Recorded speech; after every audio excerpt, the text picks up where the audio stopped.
travaille dans le private equity depuis 35 ans. On a livré en moyenne, tous les ans, net de frais, 22% par an. Donc si tu es un client privé, que tu veux te faire un portefeuille diversifié chaque année, de 6-7 fonds, il faut 200 millions.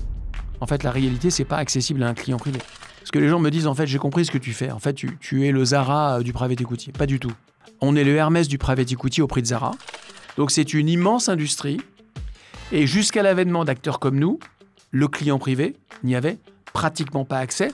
Quand tu investis dans une très grande boîte cotée qui vaut 1000 milliards, tu ne peux pas comprendre ce qu'elle fait. Bienvenue dans ce nouvel épisode de Secrets d'investisseurs, l'émission où on décrypte les stratégies gagnantes pour bien apprendre à gérer son patrimoine, à investir et à faire fructifier son épargne. Aujourd'hui, j'aimerais qu'on parle d'une classe d'actifs, le private equity, une des classes d'actifs les plus performantes historiquement, et une classe d'actifs aussi qui était très présente dans les familles les plus fortunées et qui aujourd'hui se démocratise pour tout un chacun. Pour en parler, je suis avec Frédéric Stollard, managing partner et cofondateur de Altarock. Bonjour Frédéric. Bonjour Mathieu. Est-ce que tu peux te présenter pour ceux qui ne te connaissent pas, présenter un petit peu ton parcours? Oui, alors moi j'ai démarré ma vie comme ingénieur, comme toi. C'est ça. Voilà, moi j'ai fait l'école centrale Supélec. J'ai ensuite travaillé au GIAT Industrie comme ingénieur de l'armement. Ensuite, je suis parti aux États-Unis faire une business school, à la Wharton Business School. J'ai fait un MBA à Wharton. J'ai fini fin 90. Je suis rentré en Europe et je travaille dans le private equity depuis 35 ans. J'ai démarré ma vie dans un fonds qui était à l'époque un gros fonds de private equity, mais qui était beaucoup moins gros qu'aujourd'hui, qui s'appelle Apax Partners, qui est un des très gros fonds de private equity aujourd'hui. J'ai passé 4 ans chez eux. J'ai ensuite été recruté à Londres par un des 3 plus gros fonds américains de private equity, qui s'appelle Warburg Pincus. J'ai passé 8 ans chez eux, à Londres. Et ensuite, j'ai été recruté par 2 familles industrielles. On est en janvier 2001, là. Une famille belge, qui s'appelle Albert Frère, une famille québécoise, qui s'appelle la famille Paul Desmarais. Et ces 2 familles, elles avaient envie, on est il y a 25 ans, on est en janvier 2001, enfin il y a 24 ans, elles avaient envie de créer un nouveau fonds de private equity, une nouvelle façon de travailler le private equity, un fonds de PE à vocation industrielle. Donc elles m'ont recruté pour fonder ce fonds, pour diriger ce fonds. Donc j'étais le directeur général de cette plateforme qu'on a appelée Sagard pendant 20 ans, avec une idée simple. Ces 2 familles, elles avaient envie que je réunisse un tour de table de 25 familles industrielles pour acheter des ETI francophones. Donc à l'époque, notre thème, c'était la francophonie industrielle, donc des sociétés dont la tête de pont était française, belge ou suisse. Et l'idée, c'était, avec les capitaux que ces 25 familles nous confieraient, d'acheter ces ETI et de les aider à changer de braquet, si tu veux. Donc d'aider un champion régional à devenir un champion national, puis un champion européen. Et puis, si la taille du marché mondial le permettait, un champion mondial. Donc, j'ai réuni 25 familles qui apportaient 2 choses. Ces familles-là, elles apportaient des capitaux. Pour acheter des sociétés, il faut des capitaux. Et puis, ces 25 familles, elles ont apporté aussi de l'expertise en industrie. L'idée, c'était d'apporter le bénéfice des réseaux d'affaires de ces grandes familles à des ETI francophones pour les aider à grandir. On était, là je te parle il y a 25 ans, hein, on était un des tout premiers fonds de private equity à vocation opérationnelle et industrielle. Je sais qu'on en reparlera pendant l'émission. Et donc, j'étais le directeur général de ce fonds pendant 20 ans. J'ai élevé un premier fonds, en fait, de 600 millions d'euros. Il y a 24 ans, un first time fund de 600 millions d'euros, c'était un montant très conséquent. J'ai ensuite levé un deuxième fonds en 2006 d'1 milliard et un troisième fonds en 2013 d'1 milliard.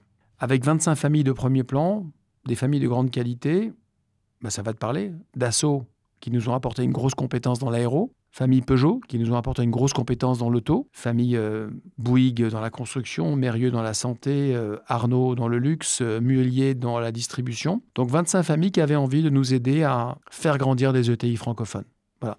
J'ai recruté une petite équipe de 50 personnes et pendant 20 ans, on a acheté 38 plateformes à travers 3 fonds. Donc on a déployé 2,6 milliards de fonds propres. On a mis un peu d'effet de levier bancaire, un peu de dette dessus. On va dire 4 milliards de dettes. Okay. Donc, on a acheté pour à peu près 7 milliards de valeur d'entreprise. Et pour donner une idée, parce que c'est quand même comme ça qu'on est jugé dans le private equity, c'est sur la performance. On a livré en moyenne, tous les ans, pendant 20 ans, net de frais, 22% par an. Et en termes de multiples de mise, parce que c'est aussi comme ça qu'on est jugé, parce qu'il n'y a pas que le TRI qui compte, on a rendu 2,3 fois la mise aux investisseurs qui nous ont confié des capitaux. J'ai fait ça pendant 20 ans. Il y a 4 ans, je suis parti, après 20 ans, parce que... Bon, déjà, 20 ans, c'est long dans une carrière industrielle ou professionnelle. Et puis, j'avais envie d'avoir un bout important de la société de gestion. C'était compliqué parce que j'étais employé de 2 familles. J'étais très heureux avec ces familles. Leur comportement a été exemplaire pendant 20 ans. J'avais 2 familles fondatrices, on dirait, puis 25 autres familles accompagnatrices. J'avais envie d'avoir un bout important du capital. C'était compliqué parce que c'était un tour de table familial. Donc, je suis parti pour monter un nouveau projet dans lequel je serais plus engagé capitalistiquement. Alors, le fonds s'appelait Sagard. Donc, j'étais le directeur général de Sagard pendant 20 ans. J'étais très engagé. Je l'ai créé de zéro, avec l'aide de ces deux familles fondatrices, Albert Frère et Paul Desmarais. Mais je n'étais pas un actionnaire de la société de gestion. J'étais un employé bien payé. Les familles diraient très bien payé, trop bien payé, je ne sais pas. En tout cas, j'ai rempli ma mission. Et si tu veux, j'ai eu envie d'un projet plus entrepreneurial. Donc, je suis parti, j'avais 54 ans. J'en ai 59 aujourd'hui. Et j'avais envie de créer quelque chose dans lequel où mon engagement entrepreneurial serait plus engagé avec mon engagement, plus aligné avec mon engagement actionnarial. Et moi, je suis parti d'un constat, ça va intéresser tes auditeurs, je suis parti d'un constat simple. Moi, j'étais client de 3 grandes banques privées, grosses, aucune n'avait de private equity sur étagère, rien. Ok. Le deuxième constat que j'ai fait, Mathieu, c'est que si tu veux investir dans un grand fonds de private equity mondial, on va dire, on en reparlera tout à l'heure, mais un fonds de la Ligue 1 du private equity mondial, le ticket d'entrée, il est de 30 millions de dollars. J'expliquerai pourquoi c'est le cas. En fait, c'est un marché d'instit, c'est pas un marché pour les clients privés. Jusqu'à l'avènement d'Altaroc, c'était un marché instit. Donc, si tu es un client privé, que tu veux te faire un portefeuille diversifié chaque année, de 6-7 fonds, il faut 200 millions. En fait, la réalité, c'est pas accessible à un client privé.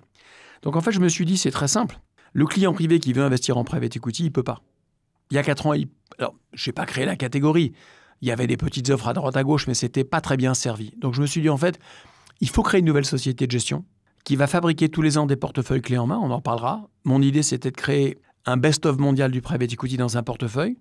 Moi, mon rêve en tout cas, ce dans quoi je voulais investir moi, c'était un portefeuille qui était investi à 80% dans 6 fonds d'exception en private equity et à 20% dans des deals directs, en co-investissement direct à côté de nos fonds, dans des deals où je ne payerais pas de fees et pas de carry. Pas de frais. Pas de frais. Et la révolution que j'ai voulu apporter au marché, si je peux appeler ça la révolution Altaroc 1.0, c'était de dire, alors sachant que l'AMF en France n'autorise pas l'investissement direct en private equity à moins de 100 000 euros. Ça, c'est réglementairement Réglementairement parlant. Moins. Donc, si tu peux le faire moins en assurance vie, mais si tu veux faire du direct en private equity, c'est 100 000 euros. Okay. Et si tu veux, la révolution que j'ai voulu apporter, c'est que si tu veux te faire un portefeuille de 6-7 fonds d'exception en PE, avant Altaroc, il faut mettre 200 millions sur la table. Il faut 10 personnes qui travaillent pour toi, qui connaissent intimement le monde du private equity. Et la révolution que j'ai voulu apporter, c'est que Mathieu, pour 100 000 euros, non, les clients de Mathieu, pour 100 000 euros, puissent avoir un portefeuille de private equity mondial clé en main, meilleur que celui des plus grandes familles mondiales. Voilà, donc la révolution 1.0 d'Altaroc, c'est de rendre accessible le tout meilleur du private equity mondial à 100 000 euros. Et je vais un cran plus loin. J'ai voulu mettre en place un abonnement. Donc l'idée, c'est que ce soit hyper simple. Le client de Mathieu, pour 20 000 euros par an sur 5 ans, qui fait 100 000, et même pour 10 000 euros par semestre, et même appelé à date fixe, quantum fixe, comme un abonnement sur Netflix, pour 10 000 euros le 1er avril et 10 000 euros le 1er octobre, tu achètes pendant 5 ans un abonnement qui te permet d'avoir accès à ce qui nous semble être, à nous, les fondateurs, le meilleur portefeuille mondial de private equity pour 100 000 euros. Donc la révolution, si tu veux, c'est qu'on a voulu diviser par 1000 le ticket pour être capable de se construire un portefeuille de qualité institutionnelle. Donc ça, c'était mon idée. J'ai présenté ça à un homme qui a inventé le private equity en Europe il y a 50 ans, qui s'appelle Maurice Chéniaud, qui a été mon patron chez Apax. Donc, il a fondé Apax en sortant d'Harvard en 72. Il n'y a pas beaucoup de Français qui faisaient Harvard en 72. Il avait fait HEC, il a fait Harvard ensuite. Et avec 2 camarades de classe, Ronald Cohen à Londres et Alan Patrick Hoff à New York, ils ont créé Apax. Et ils en ont fait en 50 ans le plus grand fonds européen de private equity. J'ai travaillé pour Maurice de 90 à 94, donc ça fait 35 ans qu'on se connaît. Je lui ai présenté le concept, il m'a dit « c'est génial, viens, on le fait tous les deux ». J'expliquerai tout à l'heure pourquoi j'avais besoin d'un sponsor, parce qu'il y a des engagements financiers que je ne pouvais pas prendre tout seul. Okay. Donc j'ai démarré ça avec Maurice en mai 21. J'ai passé 1 an à bâtir une plateforme technologique. Pourquoi? C'est important. Parce que moi, j'avais une conviction, Mathieu. Ton client, un jeune entrepreneur, s'il veut investir en private equity, lui ou elle, il est habitué à Netflix, il est habitué à Amazon, il est habitué à Google. Lui, quand il veut acheter quelque chose, il faut qu'il l'ait en 3 minutes, en un clic. Dans le monde du private equity institutionnel, c'est pas possible. Quand tu veux souscrire à un grand fonds, tu voulais souscrire à Sagard, qui était mon fonds d'avant, ça prend 3 ou 4 mois pour souscrire. C'est les process instit. Pour qu'on puisse te faire souscrire en quelques minutes, il faut une révolution technologique. On a inventé les tuyaux digitaux du private equity. J'ai mis 1 an à bâtir la plateforme. Attention, un point important. Je ne voulais pas vendre à tes clients en direct. Je voulais vendre à tes clients par un CGP. On est en B2B2C, nous. On n'est pas en B2C. Okay. Donc, j'ai voulu créer une plateforme technologique qui te permette à toi d'onboarder tes clients en 3 minutes chrono, de leur offrir des contenus digitaux nativement, d'être ultra simple, d'offrir une user experience, une expérience utilisateur topissime. On a mis 1 an à matière la techno, et puis je suis parti lever mes premiers millésimes fin 21. Et si je fais simple, en 2 ans et demi, on a collecté 1,3 milliard, 9000 clients privés, plus de 100 distributeurs. J'ai démarré tout seul, j'ai recruté 70 personnes en 3 ans. On est devenu l'acteur leader d'une catégorie nouvelle qu'on a créée, si tu veux, qui est le private equity de qualité institutionnelle pour les clients privés. Alors, tu me diras, c'est pas difficile quand tu inventes la catégorie d'être leader. C'est pas simple. Donc, on a créé un marché qui n'existait pas vraiment. On a ouvert la classe d'actifs. Je dirais même, si tu veux utiliser des termes montagnards, on a ouvert la voie. Depuis, on a ouvert dans 6 nouveaux pays. Donc, sur les 12 derniers mois, on a ouvert la Suisse, la Belgique, la Hollande, le Luxe, l'Italie, le UK. Et on a une seule idée en tête, Maurice et moi, et toute l'équipe qui nous accompagne, offrir à tes clients 60 ans d'innovation institutionnelle en PE à partir de 100 000 euros. Donc, c'est ça le rêve démocratique, si je peux me permettre, d'Altaroc. Parce que les gens me disent, en fait, j'ai compris ce que tu fais. En fait, tu es le Zara du private equity. Pas du tout. On est le Hermès du private equity au prix de Zara. On rend possible l'investissement dans un private equity ultra qualitatif. Je sais qu'on va en parler. Ouais. À partir de 100 000 euros. Alors, parfois, les gens me disent, Frédéric, 100 000 euros, c'est pas complètement démocratique. Déjà, c'est 10 000 euros par semestre. Et puis après, l'AMF n'autorisait pas, en tout cas à aujourd'hui, l'investissement des clients privés à moins de 100 000 euros dans du private equity. Donc, on s'est aussi adapté à des contraintes réglementaires qui sont celles du pays dans lequel on travaille. Voilà en gros mon histoire et puis ce qu'on a fait. Voilà. Alors, peut-être pas dans les mêmes conditions, mais on peut aussi acheter donc, du PE, enfin du private equity, dans l'assurance vie, là avec un ticket peut-être un peu plus faible, beaucoup plus faible. On peut, c'est un autre produit, si tu me permets, Mathieu. C'est un produit, je dirais pas dégradé, c'est un produit plus simple, un peu moins performant, mais il a un avantage dans l'assurance vie, il est liquide. Donc l'avantage de la souscription en private equity par l'assurance vie, c'est que l'assureur vie t'offre une liquidité à tout moment. Si tu veux plus de ton private equity, tu peux sortir. Cette liquidité, elle a un prix. C'est une performance un peu moindre. Donc si tu veux le private equity que tu achètes en direct, si tu es prêt à être illiquide pendant 5 à 7 ans, et c'est la contrainte du private equity, on va parler de performance tout à l'heure, je sais que ça te passionne, ouais. Il faut accepter les liquidités pendant 5 à 7 ans. Donc tu peux aussi souscrire en private equity par l'assurance vie. C'est encore un autre marché. C'est des produits adaptés différemment. Tu peux rentrer sur des tickets moindres. C'est un peu moins performant, mais c'est une façon aussi de souscrire. Voilà, c'est ça. C'est pas les mêmes conditions, mais là, c'est vraiment très démocratisé, très démocratique. Oui, et c'est un seul appel de fonds une fois. Donc, je t'appelle toute la somme le premier jour. Tu rentres quand tu veux et tu sors quand tu veux. Voilà. Mais comme tout a un prix sur les marchés financiers, cette liquidité, elle a un prix. Le produit, il est structurellement moins performant, mais ta liquidité est bien meilleure. Pas de free lunch. Pas de repas gratuit. Non, il n'y a pas de repas gratuit. Donc, j'aimerais qu'on parle en profondeur de ce qu'est le private equity, comment ça fonctionne, comment s'exposer aux meilleurs gérants aujourd'hui, comment vous faites, vous, donc chez Altaroc, pour créer tout ça. Oui. Donc, en profondeur, pour rendre ça vraiment concret, parce que c'est une classe d'actifs nouvelle pour les investisseurs privés. Bah déjà, voilà. Est-ce que tu peux expliquer ce qu'est le private equity, comment ça fonctionne, quelle est cette classe d'actifs? Bon, je vais essayer d'expliquer, et puis si les termes sont trop techniques, tu me dis et je clarifierai. Alors déjà, qu'est-ce que ça veut dire que private equity? C'est quoi ce mot bizarre-là? Déjà, tous les mots de l'industrie sont des mots anglais pour une raison simple. L'industrie a été inventée. L'industrie du PE, private equity, elle a été inventée aux US il y a 60 ans. Donc, tous les termes sont anglais.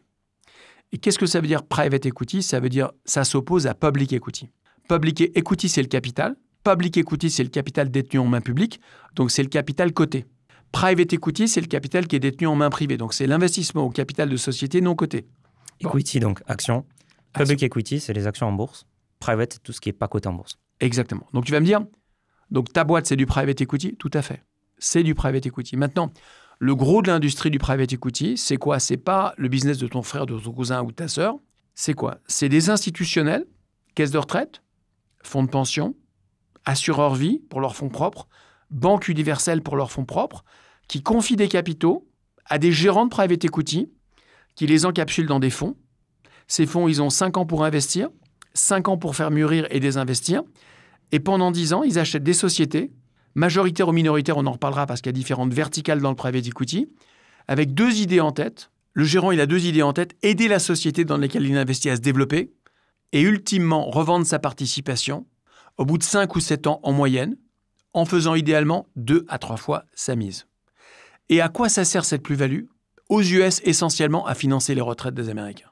C'est de l'épargne longue qui a un objectif sociétal, financer la retraite des Américains. Ce capital qui va dans l'économie réelle, il y est déployé il y est investi. Quand les sociétés sont vendues, la plus-value, elle sert à financer nos retraites. Voilà, donc le private equity, c'est ça, c'est des instituts qui confient de l'argent à des gérants professionnels, qui les encapsulent dans des fonds. Ces fonds, ils ont 5 ans pour investir dans des PME ou des ETI non cotés. Ils les détiennent pendant 5 à 7 ans et ils veulent faire 2 à 3 fois la mise. Ils ne les font pas toujours. On parlera du risque tout à l'heure. Mais c'est ça l'ambition. C'est ça le private equity.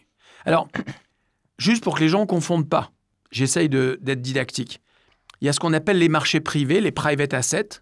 Et dedans, il y a le private equity. Je peux faire un petit zoom 2 minutes ? Vas-y. Dans les private assets, il y a tous les actifs financiers non cotés. La dette privée, private debt. L'immobilier privé, private real estate. L'impact privé, private impact. L'infra privé, private infra. Ça, c'est des private assets. Ce n'est pas du private equity, ça. Là, tu n'es pas investisseur au capital. Ouais. Tu es investisseur en infra, en dette, en impact. Tu n'es pas au capital. L'investissement en capital privé, c'est le private equity, qui est un sous-segment des private assets. Private equity, d'ailleurs, capital investissement en français. Oui, tout à fait. Juste pour que les gens aient une petite idée de la taille, parce que l'industrie du private equity, elle est née aux US il y a 60 ans. Les instituts américains, il y a 60 ans, ils commencent à investir dans cette économie réelle-là.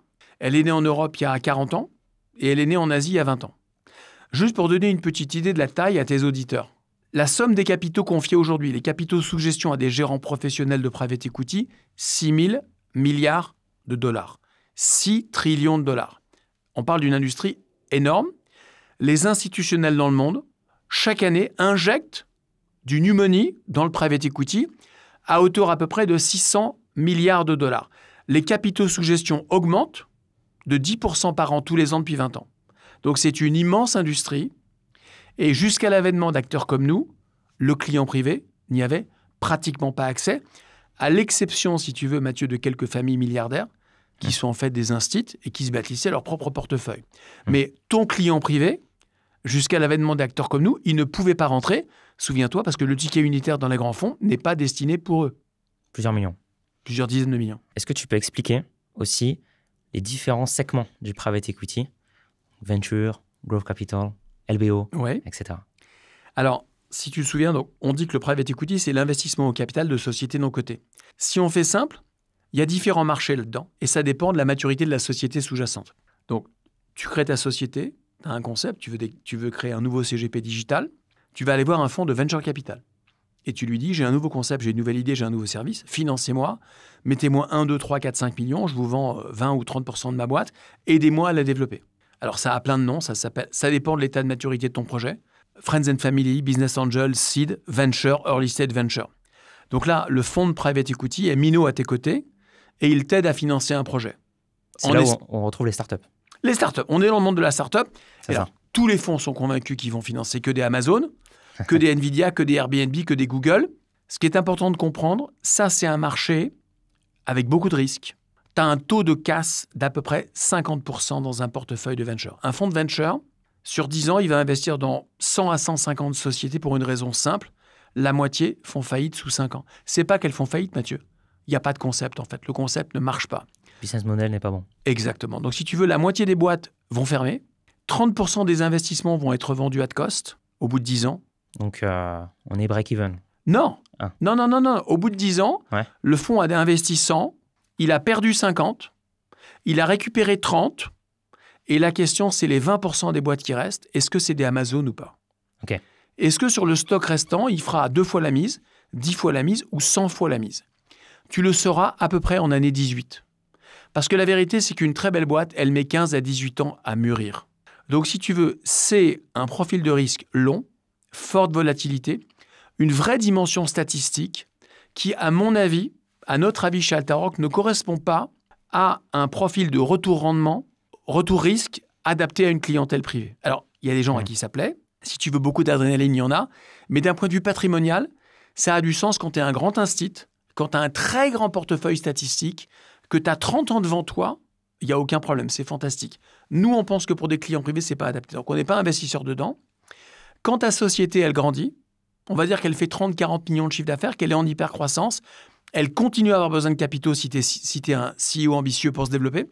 Tu veux recruter 100 vendeurs, il faut les financer. Ça met du temps à mûrir le modèle économique. Donc là, tu es en hypercroissance, tu lèves des capitaux auprès d'investisseurs qu'on appelle de growth equity. Capital croissance en français. Donc là, l'investisseur, il est minoritaire à tes côtés. Il est au board à tes côtés, au conseil d'administration. Tu l'as invité dans ton pacte. Il a ce qu'on appelle des droits de gouvernance limités et négatifs. Tu ne peux pas faire ce que tu veux sans son accord. Mais il ne peut rien décider seul. Et là, l'investisseur t'accompagne. Il essaye de t'apporter de l'apport en industrie. Il ne peut pas mettre de levier bancaire sur son deal parce qu'il n'a pas le contrôle. C'est ce qu'on appelle le growth equity. Ça représente 1/3 de notre activité. C'est 1/3 de nos gérants. Derrière, quand ta société devient plus grosse, qu'elle est sur un marché qui s'est un peu stabilisé, que tu ne crois plus à 40-50% par an, mais à 5-15%, que tu es devenu très rentable, que tu génères des cash flows, là, ta boîte va intéresser d'autres types d'investisseurs, qu'on appelle l'investisseur de LBO. On va faire l'hypothèse que c'est dans 20 ans chez toi, tu veux la vendre, tu veux passer la main, tu la mets en vente.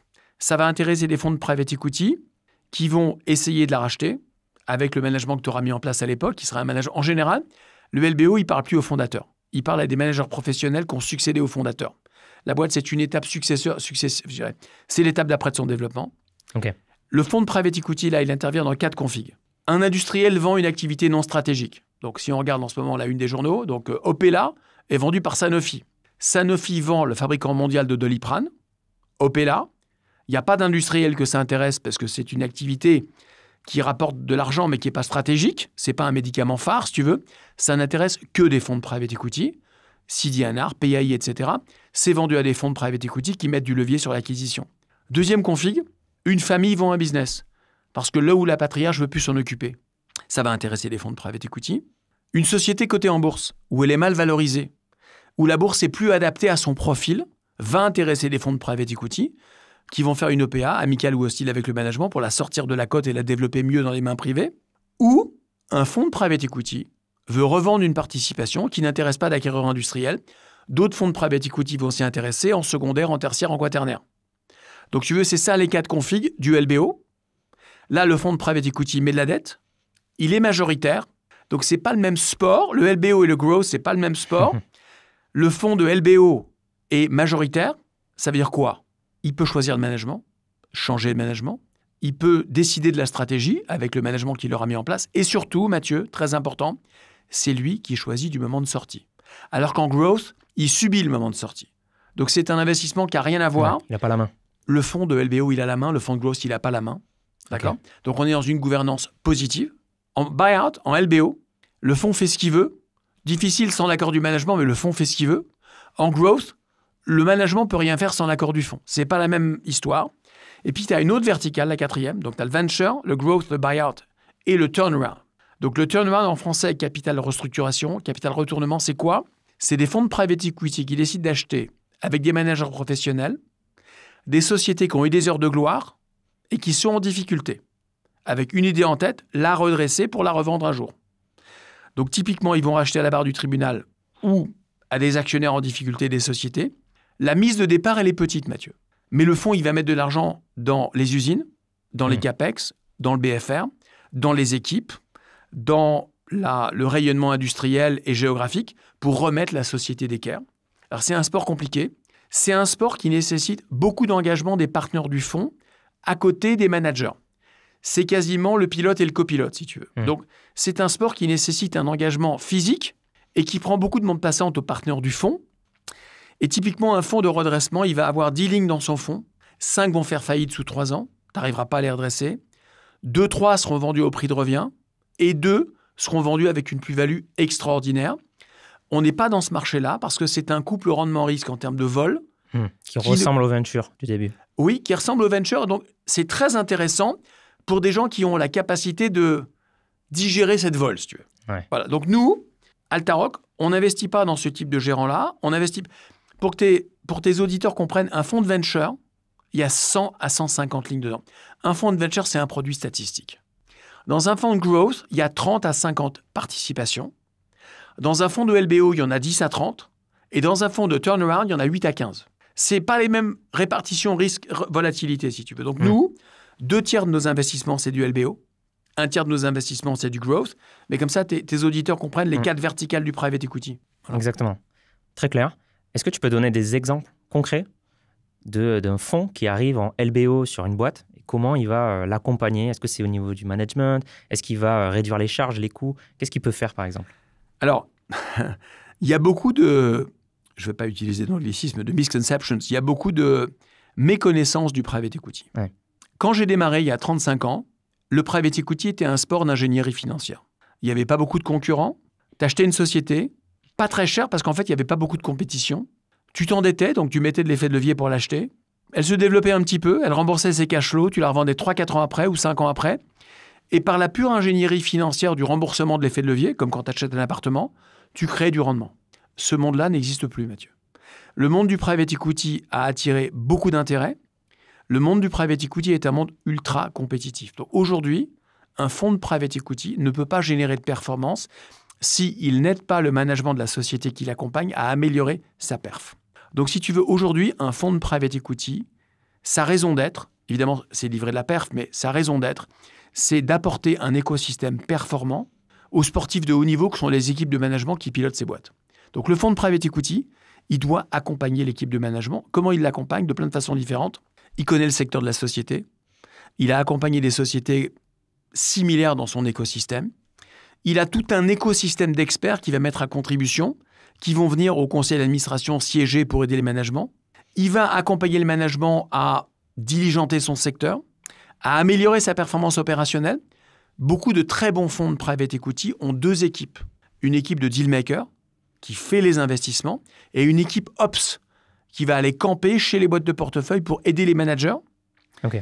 Il aide les équipes de management à acheter des concurrents, à consolider des secteurs, c'est ce qu'on appelle le buy and build, à choisir le meilleur moment de sortie, à apporter des recettes opérationnelles dans des secteurs qu'il connaît bien. Il est obsédé par une chose, comment je peux aider les sociétés du portefeuille à se développer au niveau chiffre d'affaires et à améliorer ses marges. Voilà. Très clair. Tu as commencé à parler un petit peu des risques dans les 4 segments. Ouais. Est-ce que tu peux nous expliquer quels sont les risques en private equity? On parlera juste après des performances. Oui. Alors, c'est un sujet qui passionne le régulateur. Quels sont les risques? Quand tu investis dans un produit financier, il y a des risques. Il y a des risques sur les marchés cotés, il y a des risques sur le private equity. Il y en a qui sont similaires. Sur le private equity comme sur les marchés cotés, le capital n'est pas garanti, le rendement n'est pas garanti. Donc, tu as un sujet de est-ce que je peux récupérer ou pas mon capital, en bourse ou pas en bourse, private equity, pas PE. Est-ce qu'il y a un rendement ou pas de rendement? Que tu investis sur les marchés cotés ou en private equity, c'est pareil. Maintenant, il y a une grande différence entre le private equity et les marchés cotés. Sur les marchés cotés, quand tu veux sortir, tu sors à peu près quand tu veux. Si ton client ou ta cliente a acheté un ticket dans une large cap et qu'elle ne veut plus être investisseur dans Total, elle sort en 30 secondes, même pas. Ouais, c'est quasi instantané. C'est Si quasi les marchés sont instantané. ouverts. Exactement. En private equity, pas possible, Mathieu. Donc, en private equity, ton client ou ta cliente, il a pris un engagement de 5 à 7 ans et pendant 5 à 7 ans, c'est pas lui qui décide de la sortie. C'est le gérant du fonds de private equity qui décide quand appeler son capital et quand vendre les sociétés. Donc, il y a ce que le régulateur appelle un risque d'illiquidité. Moi, j'aime pas ce terme. C'est pas un risque, c'est connu au démarrage. Ton client ou ta cliente, il a été informé qu'en private equity, quand tu rentres, tu es loqué pendant 5 à 7 ans. Donc, si tu veux, la grande différence entre le private equity et les marchés cotés, c'est la notion de durée. Quand tu rentres sur un investissement coté, tu peux rentrer et sortir quand tu veux. Quand tu rentres en private equity, pendant 5 à 7 ans, tu ne peux pas sortir. Donc, ça, c'est l'élément important. Il faut que le client soit informé. Et ça a des grosses conséquences, Mathieu. Ça veut dire qu'en fait, si tu veux faire une très belle perf parce que ton client est attiré par les performances historiques du PE et qui te dit « Mathieu, j'aimerais faire 15% de TRI pendant 2 ans », c'est pas possible en private equity. La classe d'actifs ne s'y prête pas. Si ton client n'a pas 7 ans devant lui, cette performance n'est pas possible. Donc, le private equity n'est adapté qu'à un investissement long. Ça n'est adapté qu'à la partie longue du patrimoine de tes clients. On en reparlera. Mais je dirais, si tu veux, le sujet principal, c'est l'illiquidité. Il faut accepter qu'il y a une illiquidité. Alors après, on va parler de perf. L'illiquidité doit être rémunérée, Mathieu. On verra, est-elle rémunérée ou pas? Parce que tu me diras, si je suis illiquide, il faut que je sois payé pour être illiquide. Oui, mais il y a plein d'actifs financiers illiquides qui ne rémunèrent pas bien l'illiquidité. Ouais. On verra que le private equity la rémunère bien. Mais donc, si tu veux, si je résume sur les risques, rendement et capital pas garanti, mais c'est le cas de tous les marchés financiers. Quand tu achètes de la dette d'entreprise, le rendement n'est pas garanti. Enfin, la société peut faire faillite. Hein. Ouais, Donc, elle peut faire défaut, donc rien n'est garanti. La différence principale entre marché coté et private equity, c'est la durée et l'illiquidité structurelle. Très clair. Okay. Tu as aussi parlé des risques sur les différents segments. Bon, on l'a compris. Hein. le venture, par exemple, peut être beaucoup plus risqué, surtout si on ne diversifie pas son portefeuille. Et c'est aussi pour ça que vous n'avez pas pris le venture. Alors, attends, alors là, tu mets un autre sujet sur la table, c'est la vol. C'est la vol, ouais. En venture, tu as un taux de casse normal. Tu accompagnes des sociétés, des concepts. Donc, tu as un taux de casse qui est élevé. Après, il faut être clair, l'investisseur financier, historiquement institutionnel, il regarde la perf d'un portefeuille global de venture. Il se dit, est-ce que je peux faire 3 fois ma mise ? Oui, tu peux, sur 20 ans, tu peux. Mais tu vas perdre la moitié de tes boîtes. Mais faut qu'il soit informé et faut qu'il y soit prêt. C'est ça. Je pense que beaucoup de clients ne sont pas prêts à cette taux de perte-là. Sur du turnaround, tu as aussi beaucoup de vols. Tu as beaucoup de cas sur un petit nombre de boîtes. Après, nous, on préfère se concentrer sur des verticales du private equity où le taux de casse est plus faible. C'est ce qu'on appelle le loss ratio. Chez les très bons gérants, il est faible. Il n'est pas nul. Même les très bons gérants perdent de l'argent dans certains deals. Sinon, ça s'appellerait Madoff. C'est pas possible. Tu vas perdre de l'argent sur certains deals. Ouais, c'est ça. C'est aussi pour ça qu'on diversifie. Oui, et puis c'est aussi pour ça qu'un gérant de private equity, il a un fonds. Dans un fonds de buyout, il y a entre 10 et 30 sociétés. Elles sont toutes différentes. Tu peux en perdre une. Quand tu en perds une sur 30 et sur les 29 autres, tu fais un très bonne performance, ton fonds sera très bon. Et il faut savoir que tu peux en perdre de temps en temps. Ça s'appelle capital risque. Est-ce que du coup, maintenant, on peut parler des performances quelles sont les performances? Peut-être aussi sur les différents segments. Est-ce que tu as des données historiques donc sur le private equity et les performances historiques du private equity? Oui. Alors, c'est important pour tes auditeurs. Quand tu veux avoir la performance d'un fonds coté, tu ne vas même pas sur Reuters. Tu vas sur Google et tu peux en un clic avoir la performance de toutes les sociétés cotées, de tous les fonds cotés. L'information, elle est disponible en un clic. Le monde du private equity est un monde très secret. L'info, elle n'est pas facilement disponible. Il y a des bases de données auxquelles tu peux t'abonner. Il y a quelques bases référentes qui sont chères, qui sont des bases de pros. Par contre, tout est tracé. Pourquoi ? Parce que, si je fais simple, les institutionnels dans le monde ont à peu près 20% de leur patrimoine total en PE. Ils ont besoin de comparer, de mesurer, de benchmarker. Donc, les pros y suivent. Donc, c'est un monde qui est parfaitement suivi. Si je fais une analogie simple, là, Nielsen et Ipsos, en PE, ça existe. Ouais. Ça s'appelle PitchBook aux US, Preqin aux US et en Europe, et Cambridge Associates en Angleterre. Il y a 3 bases de données référentes depuis 60 ans. PitchBook, c'est la base référente mondiale. Donc, tous les instituts sont abonnés. Combien elle coûte la licence? Non, c'est privé. Non, ça dépend du nombre d'utilisateurs. Elle va coûter entre 15 000 et 50 000. L'année, ouais. Bien sûr. Et si tu as besoin de customisation, 100 000, 200 000. Okay. C'est un outil de pro. Ouais. Bon. Si je fais simple, et c'est important que les gens comprennent, et j'aime bien cette analogie, alors moi, je vais surtout me concentrer sur le growth et le buyout. Les stades du venture, elles sont différentes. Il y a beaucoup plus de volatilité. Mais en growth et en buyout, grosso modo, si je regarde sur les 20 ans passés, et je fais la moyenne de tous les fonds levés sur les 20 ans passés, en growth et en buyout, en moyenne, l'industrie a livré 13,5% de perf net. Écoute-moi bien. 13,5% de performance, historiquement, par an, tous les ans, net de fees et de carry. Les marchés cotés dans la même période ont livré combien? 7,5. Grosso modo, Mathieu, la moyenne des marchés cotés, 7,5 sur 20 ans, tous les ans. La moyenne du PE, 13,5. Tu as à peu près 600 points de base d'écart. Alors, quelqu'un m'a dit hier, pour 6%, ça ne vaut pas la peine de prendre un risque d'illiquidité. Non, parce qu'ils n'ont pas bien raisonné. Si tu raisonnes sur longue période, tu te souviens qu'on s'est dit que le private equity s'était adapté à un patrimoine long. Prends une vision à 20 ans. 7% par an pendant 20 ans, ça fait entre 3 et 4 fois ta mise. 13% par an pendant 20 ans, ça fait 12 fois ta mise. Les intérêts composés pendant 20 ans à 6% d'écart par an, ça fait un écart de perf qui est monstrueux. Donc, tu as à peu près 600 bips, on appelle ça des bips, 600 bips de surperf entre PE moyen et marché coté moyen. C'est une des raisons principales qui fait que les instituts investissent massivement en PE. On en parlera. Maintenant, le monde du private equity, il a un élément très particulier. Il est classé. Quand tu vas sur Morningstar, les fonds cotés, c'est ton business, ils sont classés. Tu as 1, 2, 3, 4, 5 étoiles. En PE, c'est pareil. Ce n'est pas des étoiles, c'est des quartiles. Donc, si tu veux, le premier quartile du private equity, c'est quoi? C'est les 25% des meilleurs fonds par an. Donc, le premier quartile, c'est les 25% des meilleurs fonds mondiaux. Le deuxième quartile, c'est les fonds qui sont classés entre le 25e pourcentage et le 50e pourcentage. S'il y a 1000 fonds qui lèvent de l'argent, le premier quartile, c'est les 250 meilleurs. Le deuxième quartile, c'est ceux qui sont classés entre la 250e et la 500e position. Troisième quartile, c'est 500e à 750 et quatrième, 750 à 1000. OK. Il y a un truc que les gens ne savent pas. Le premier quartile du PE, je vais utiliser une analogie parce que j'explique à mes enfants ce que je fais. J'ai dit à mon fils qui a 11 ans, il dit « Papa, c'est quoi le premier quartile ?» J'ai dit « C'est la Ligue 1 de foot. » Il adore le foot, ça lui parle. Ouais. Le premier quartile, c'est la Ligue 1. Le deuxième quartile, c'est la Ligue 2, la Ligue 3, la Ligue 4. Et il me dit, la Ligue des champions, il y en a une. J'ai dit, oui, c'est le premier décile. C'est les 10% des meilleurs fonds mondiaux. Alors là, il y a un élément particulier, Mathieu, c'est que la performance du premier quartile mondial sur les 20 années passées, elle est de 21,7% net. Là, il y a un truc qui est unique. Entre le bas de la Ligue 2 à 13,5 et la moyenne de la Ligue 1, on va dire à 21,5, il y a 800 bips d'écart. Ça, c'est monstrueux. Tu n'as pas ça sur les marchés cotés. Tu as un écart type entre un fonds moyen de la Ligue 2 et un fonds moyen de la Ligue 1 qui est énormissime. Sur les marchés cotés, tu n'as pas ça.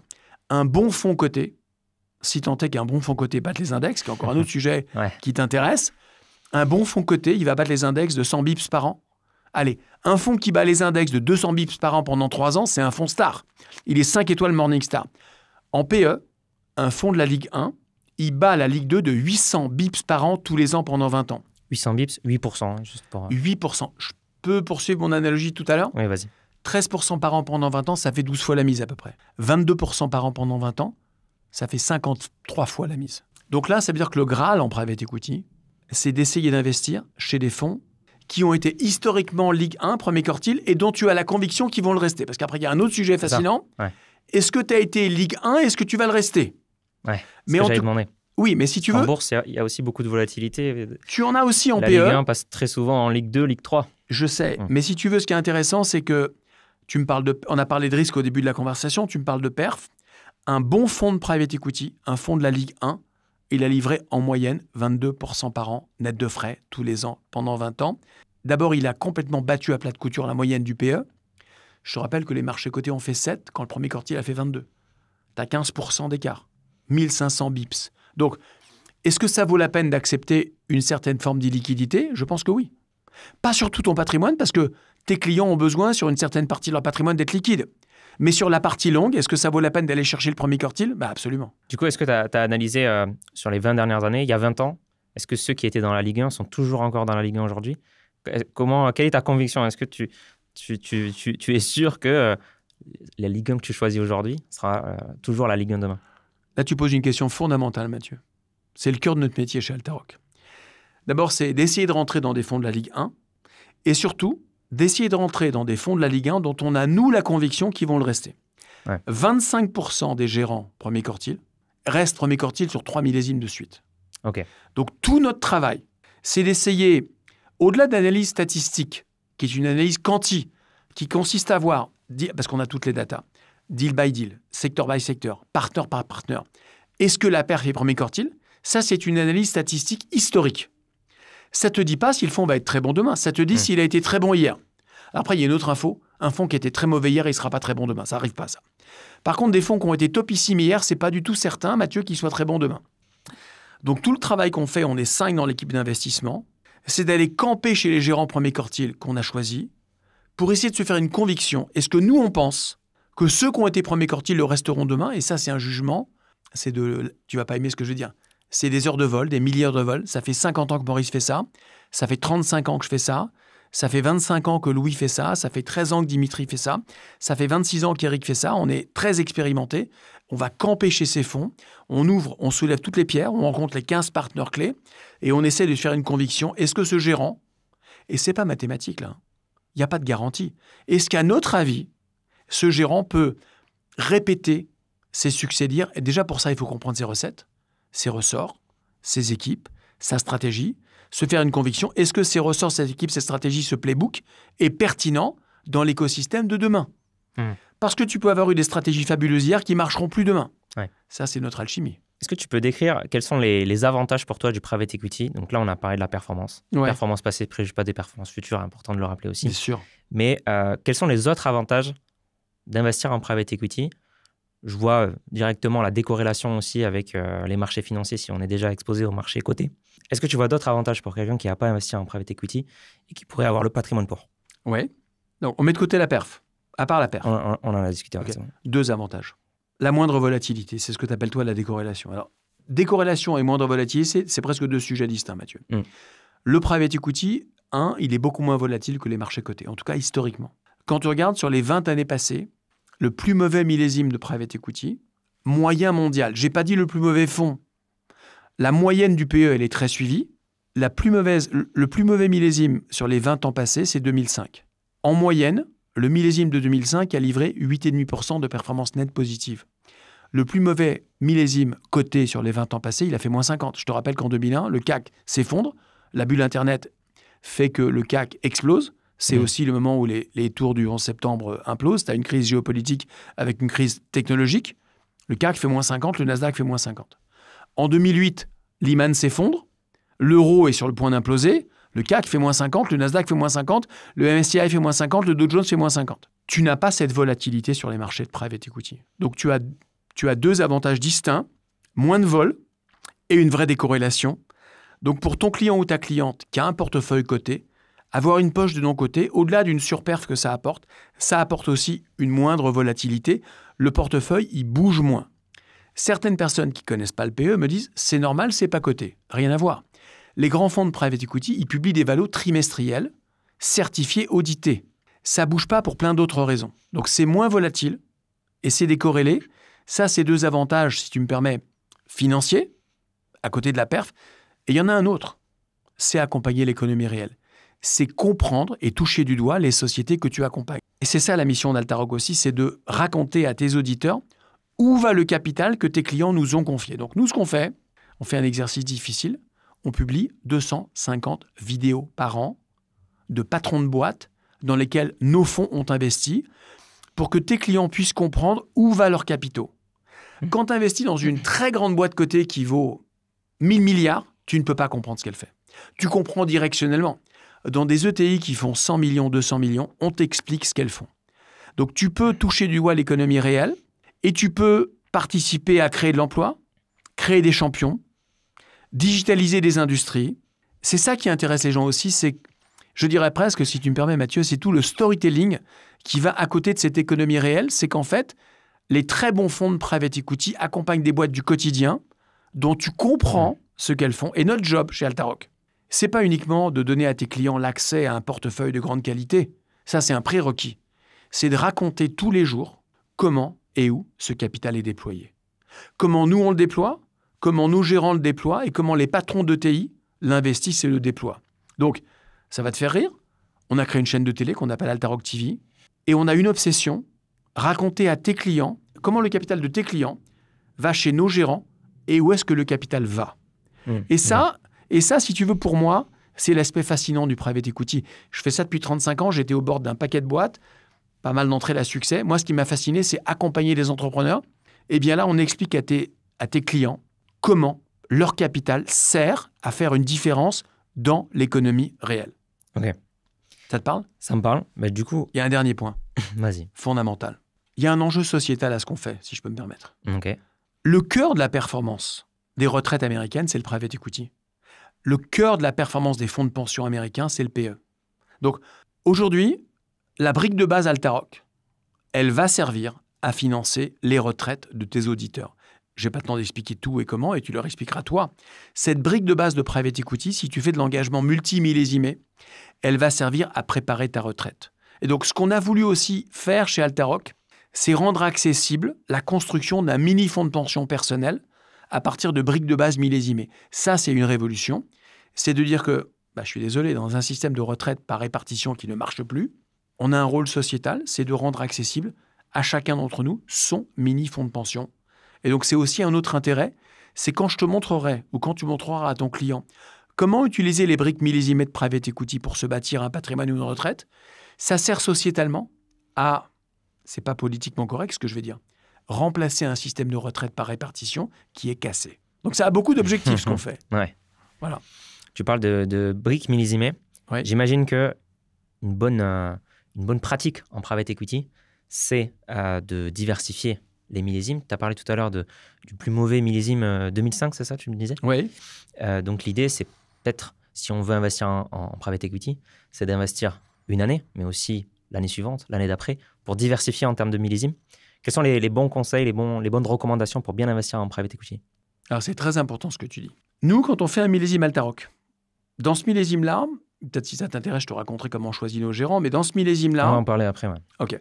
On a choisi ce qui nous semble être à nous comme étant les 6 meilleurs gérants de private equity mondiaux. C'est notre vue. On a pris les 6 meilleurs gérants qui lèvent de l'argent cette année. Mais ce millésime 2024 qu'on commercialise en ce moment, il est lié à la macro de 2024 et au macro des 5 ans qui viennent parce que c'est le cycle d'investissement de nos gérants.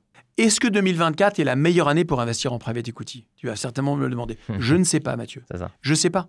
Donc, le meilleur conseil que je puisse donner à quelqu'un, c'est si tu veux mettre 300 000 euros au travail en private equity, ne mets pas tout chez nous sur le millésime 24. Ce n'est pas la bonne façon de faire. Il faut le lisser sur plusieurs millésimes parce que autant je suis confortable que les gérants qu'on vous propose cette année soient, à notre avis, les meilleurs disponibles, autant nous ne savons pas dire chez Altaroc si 24 est le meilleur millésime. Personne ne le sait. Personne n'a le bout de cristal. Personne ne l'a.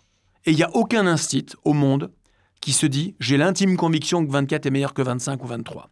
Donc, que ce soit un instit ou une famille très fortunée, il déploie en multi-millésime pour lisser la performance par secteur, par gérant sur un millésime donné, mais aussi lisser en multi-millésimé. Donc, ton client ou ta cliente qui veut mettre 300 000 euros au travail, je prends l'exemple, tu as un client, un entrepreneur, il a vendu sa boîte 5 millions. Il veut mettre 10% en PE, il veut mettre 500 000 euros. Il a trouvé notre échange intéressant. Et il veut mettre au total 500 000 euros au travail en PE.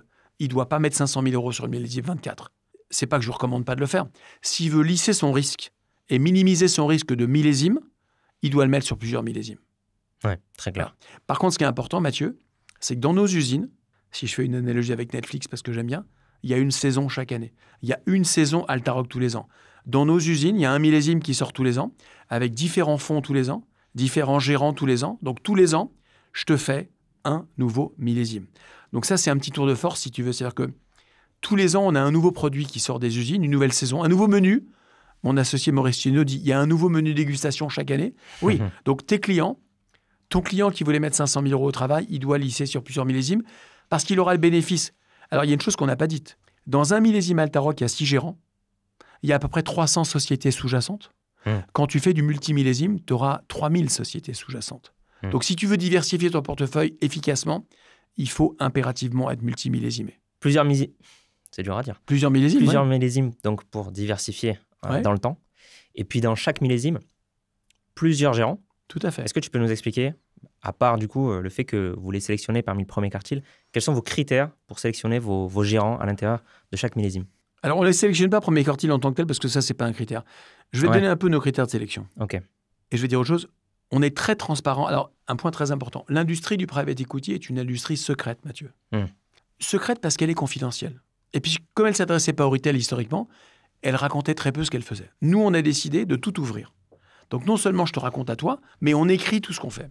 Pour ceux de tes auditeurs qui veulent aller sur notre site, le altaroc.pe, tout est écrit. Tout ce qu'on fait est écrit. Je t'ai dit qu'on s'intéressait qu'à 2 verticales, le growth et le buyout.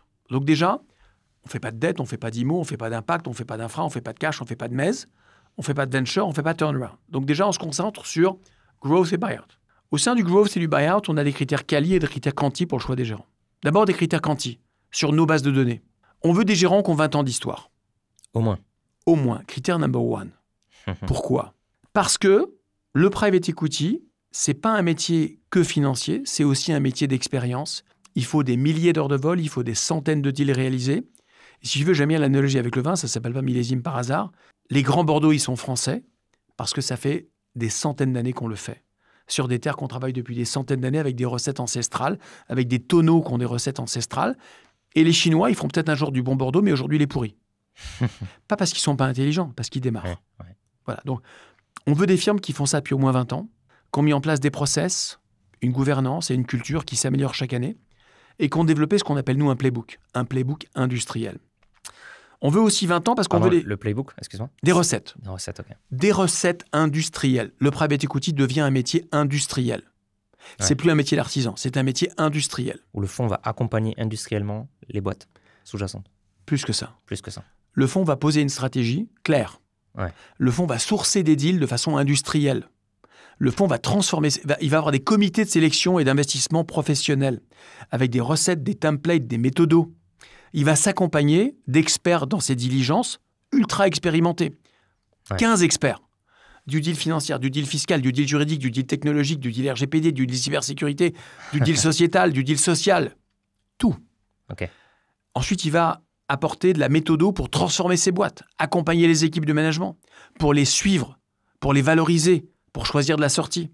Donc, si tu veux, on veut voir comment, sur les 20 ans passés, le fonds de private equity a apporté de la méthodologie à ses process. Maurice le dit très bien, une firme de PE est plus forte que la somme de ses partenaires. Tu as une firme dans laquelle il y a des partenaires fabuleux, mais la firme leur apporte quelque chose. Voilà, donc ça, c'est 20 ans d'histoire à minima. Et on veut aussi voir, pourquoi on veut 20 ans? Parce qu'on veut voir comment les firmes se sont comportées dans des crises économiques graves. Donc on veut voir, alors toi tu ne te souviens pas, tu étais trop jeune, 91, c'est la crise des savings and loans aux US. Les caisses de retraite font faillite, les gens ont oublié les junk bonds, comment les firmes se sont comportées pour certaines contre 30 ans d'histoire. 2001, tu te souviens, la bulle Internet qui explose, les tours du 11 septembre qui s'effondrent, les marchés financiers font moins 50. 2008, l'effondrement de l'euro, l'effondrement de Lehman, la crise des subprimes, comment la firme de private equity s'est comportée. Donc, le passage du temps, il est clé. On veut voir le passage du temps à l'œuvre. Donc, 20 ans de track mini. Deuxièmement, au-delà de la longévité, si tu veux, Mathieu, un critère de perf. On veut des gérants dont le plus mauvais millésime, sur les 20 ans passés, 15% net et 2 fois la mise cash on cash. Le plus mauvais millésime, meilleur que la moyenne, du coup. Bien sûr. OK. Meilleur que la moyenne à 13, tu disais tout à l'heure. Bien sûr. Et enfin, on a un critère de taille. Nous, on n'accompagne que des gérants qui lèvent au moins 1 milliard, qui ont au moins 5 milliards sous gestion et dont l'équipe est d'au moins 50 personnes. Pourquoi? Tu peux avoir un petit fonds de PE qui lève 200 millions, qui est très bon. Sauf que ce fonds-là, il dépend d'une personne clé. Cette personne s'en va, le fonds est à risque. Donc, on ne veut pas prendre de risque un tutu personae. On a mis la barre à 1 milliard et 5 milliards sous gestion. En dessous, ça ne nous intéresse pas parce que c'est pas bon, parce que c'est trop volatile. Souviens-toi qu'on essaye de minimiser le couple rendement-risque. Il y a un autre risque dans un fonds de PE qu'on n'a pas évoqué. Les partenaires ne s'entendent plus, ils se fâchent, ils s'en vont, le fonds est par terre. Donc, si tu veux, ce risque-là, il est minimisé dans un fonds de taille conséquente où un partenaire, aussi bon soit-il, s'en va, il est remplacé par d'autres partenaires. Donc, on a 3 critères quanti, si tu veux. La longévité, la perf, la taille critique. OK. Ce monde-là, des gérants qui correspondent à ces critères de beauté chaque année, parce que je sais que tu vas me demander, il y en a 100 dans le monde. OK. On va ensuite appliquer 2 critères très importants, la géographie et les secteurs. Alors, ça va énerver un paquet de copains à moi quand je dis ça. Le meilleur du private equity mondial, il est américain. Pas parce qu'ils sont plus forts. Pas parce qu'ils sont plus intelligents, en tout cas. Parce qu'ils ont démarré 30 ans avant nous. Tu te souviens du Bordeaux? Ouais, c'est la même Bordeaux, chose. c'est pareil. Pourquoi il est meilleur, le PE américain? Parce que l'écosystème est plus fluide. Parce que tu peux introduire une boîte en bourse aux États-Unis en 2 mois. Parce que tu peux lever une dette de Léo en 15 jours. Parce que tu as un écosystème de due deal, de sourcing qui est très déployé, très développé. Le premier quartile US, c'est 25% de perf net. Le premier quartile européen, c'est 18-20. Le premier quartile chinois, c'est 8-12. Donc 45% de notre portefeuille, il est américain. 45% de notre portefeuille, il est européen. Et si on arrive à trouver des pépites championnes, 10%, il est asiatique-israélien. OK. Mais grosso modo, retiens ça, 50-50 US-Europe. Ensuite, on a une énorme conviction chez Altaroc. L'avenir du private equity, c'est des fonds verticaux. Ce n'est plus des fonds généralistes. Si tu veux battre le marché du PE, notre conviction à nous, dans un monde du private equity de plus en plus compétitif, tu dois être un ultra spécialiste de ton secteur. Donc, on ne va accompagner que des fonds verticaux. Ça veut dire des fonds qui vont se concentrer sur une verticale industrielle. Un fonds qui finance que des éditeurs de logiciels sur le cloud. OK. Et là, on a identifié 4 verticales qu'on pense acycliques, résilientes et dont la porteuse de croissance est très bien orientée. Donc, on a 4 verticales. Les éditeurs de logiciels sur le cloud en SaaS, les services de santé, les services aux entreprises, ce qu'on appelle business services, et ce qu'on appelle les plateformes digitales, retail B2C, le digital B2C. Les boîtes de private equity qui accompagnent les eBay, les Amazon, les Netflix. C'est les 4 verticales dans lesquelles on veut que nos fonds se concentrent. Donc ça veut dire quoi? On n'accompagne pas de fonds dans l'industrie, on n'accompagne pas de fonds dans l'énergie, on n'accompagne pas de fonds dans les services financiers. Pas parce que ce n'est pas des bons secteurs, parce que c'est des secteurs assez volatiles, et dans lesquels nous, on a une conviction, ça va être dur de battre la moyenne du PE sur ces verticales-là. OK. Donc, on a une conviction absolue, on veut être dans 4 verticales. Donc, quand je conjugue nos 3 critères quanti, nos critères géographiques et nos critères verticaux, il y a 20 à 25 fonds dans le monde, chaque année, qui nous enchantent. OK. Alors, tu vas dire, Frédéric, comment t'en choisis 6 sur 25? Ouais, c'est ça. On va camper chez eux. On va camper chez eux. On a établi, Maurice, Dimitri, Louis, Eric et moi, une trentaine de critères de diligence et on va aller rencontrer les 15 partenaires clés de ces fonds sur site. Séparément, parce qu'on ne veut pas qu'ils se polluent les uns les autres. Et on va essayer de les juger. En fait, on se pose une seule question, Mathieu. Est-ce que les recettes historiques qu'ont livrées cette perf historique peuvent peut-être répliquées ou pas? Et c'est un jugement, là. Est-ce qu'on a l'intime conviction qu'ils peuvent répliquer demain la perf d'hier? Et on va essayer de choisir, à l'unanimité de nous 5, les 6 gérants qui, à notre avis, sont les meilleurs parmi les 25. Ça te donne un peu une idée du tamis? Très clair. Voilà. Est-ce que tu as des exemples, peut-être pour rendre ça un peu plus concret, de fonds, Oui. de gérants? Est-ce que tu peux nous parler, par exemple, d'un gérant? Je vais te parler d'un gérant, je vais te raconter une histoire. Donc, je t'ai raconté un truc, je t'ai dit qu'on cherche les meilleures verticales, les meilleures régions. Donc, chaque année, on veut 1 ou 2 gérants, par exemple, qui vont investir dans du LBO majoritaire chez des éditeurs de logiciels aux États-Unis. Déjà, si tu vois que c'est assez vertical, on sait ce qu'on cherche. Ouais. Parce que dans le monde du PE, si tu ne sais pas ce que tu cherches, tu vas te paumer. Il y a des milliers de fonds qui lèvent de l'argent chaque année. Si tu n'as pas un compas et une boussole, tu ne sais pas où tu vas. Cette année, moisson exceptionnelle, il y avait 8 gérants exceptionnels qui correspondaient à nos critères de beauté. OK. Donc, il fallait en supprimer 2. Fallait en supprimer 6. Puisqu'on en prend... Parce que non, on ne fait pas que du logiciel. Ah, tu parlais dans le logiciel, pardon. Dans le logiciel, cette année, on avait 8 choix du roi. Ah, OK. Bon. Donc la question, on en voulait 1 ou 2. Parce qu'après, on a la santé, on a les business services, on a digital B2C. Comment est-ce qu'on allait choisir? On a été campé chez les 8. On a été à Miami, à San Francisco, à Palo Alto, à New York, à Boston. Et on a passé du temps chez les 8 pour se bâtir une conviction. Quel est, à notre avis, parmi ces 8 gérants fabuleux, celui qui se distingue dans sa capacité... Sur les perfs historiques, Mathieu, ils sont presque à peu près tous à la même perf. Donc tu ne peux pas distinguer sur la perf historique. D'abord, tu ne peux jamais distinguer sur la perf historique celui qui fera mieux demain. Il faut aller sur site, il faut rencontrer les gens, il faut comprendre leur stratégie, leur sourcing, leurs équipes, leur stock. Eh ben, on s'est fait une conviction. Cette année, on s'est convaincu que Thomas Bravo, et on a même décidé finalement de ne pas prendre 2 gérants sur les 6. On prend un seul gérant, on fait 2 fonds à lui. Cette année, on prend Thomas Bravo parce que notre conviction, qui est l'archi-leader du private equity chez les éditeurs de logiciels, on prend 2 fonds de chez Thomas Bravo, un fonds mid-cap, un fonds large-cap, parce qu'on s'est bâti la conviction, Louis, Eric, Maurice, Dimitri et moi, que Thomas Bravo était celui dont les méthodes de gestion nous paraissaient les plus sécures et les plus réplicables. Alors tu me diras, est-ce que je suis sûr que c'est le meilleur? Non, c'est notre conviction. Voilà. Ouais. Mais on a fait une due deal complète sur 8 gérants dans cette verticale. Ce dont les gens ne se rendent pas compte, Mathieu, c'est un travail herculéen. Pourquoi tes clients nous payent? Pour faire ce travail. Pour aller sur site, pour rencontrer ces gérants, pour soulever toutes les pierres, pour mener ces analyses, parce qu'il y a une chose que les gens ne réalisent pas. Quand tu confies de l'argent à un fonds de private equity, écoute-moi bien, tu lui fais un chèque en blanc pendant 10 ans. Tu n'as pas l'habitude de faire des chèques en blanc, toi. Nous non plus. Donc on va aller faire un pseudo chèque en blanc chez des gens qu'on connaît depuis très longtemps, qu'on a diligenté de l'intérieur. Et il se trouve que Louis, notre patron des investissements, ça fait plus de 20 ans qu'il fait ce métier de sélection des fonds chez les instituts. Louis, avant de nous rejoindre, il était le patron du private equity mondial chez UBS. Et puis après, il était le patron du private equity Europe-Asie chez MetLife. MetLife, c'est un des plus gros assureurs vie au monde et c'est un de ceux qui est le plus sophistiqué en private equity. Louis pilotait leur programme. Voilà. Louis était au board de pratiquement tous les fonds chez qui on rêve de rentrer. Donc, si tu veux, on connaît les gérants. Maurice et moi, on les connaît de l'intérieur parce qu'on était leurs concurrents et qu'on a été patron de fonds nous-mêmes. Et Louis et Dimitri étaient institutionnels avant de nous rejoindre chez Altaroc. Du coup, est-ce que tu peux expliquer maintenant comment ça marche un fonds chez Altaroc? Comment vous faites pour le créer? Une fois que vous avez sélectionné donc, ces 6 fonds, ouais. vous bâtissez un fonds de fonds, si j'ai bien compris. Ouais. Est-ce que tu peux expliquer comment ça fonctionne? Oui. Et comment aussi tu rends le ticket accessible à 100 000 euros?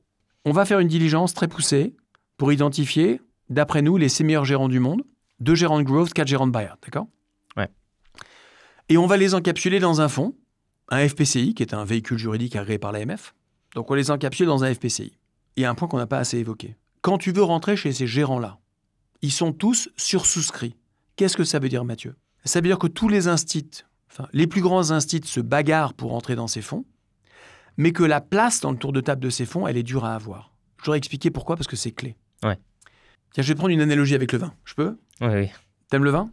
Oui. Allez, Romanée Conti. Ok, je connais pas.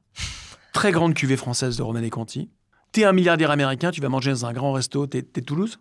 Ouais. Ok, un grand resto toulousain, on te sert de la Romanée Conti. Et tu dis, j'ai adoré la bouteille. Demain, t'appelles la Romanée Conti, tu dis, je veux 10 000 bouteilles. On te rit au nez. Déjà, on ne te prend pas au téléphone. Et si on te prend, on dit, monsieur, on a un problème. On a un nombre de pieds de vigne limité. Nos bouteilles sont toutes prévendues.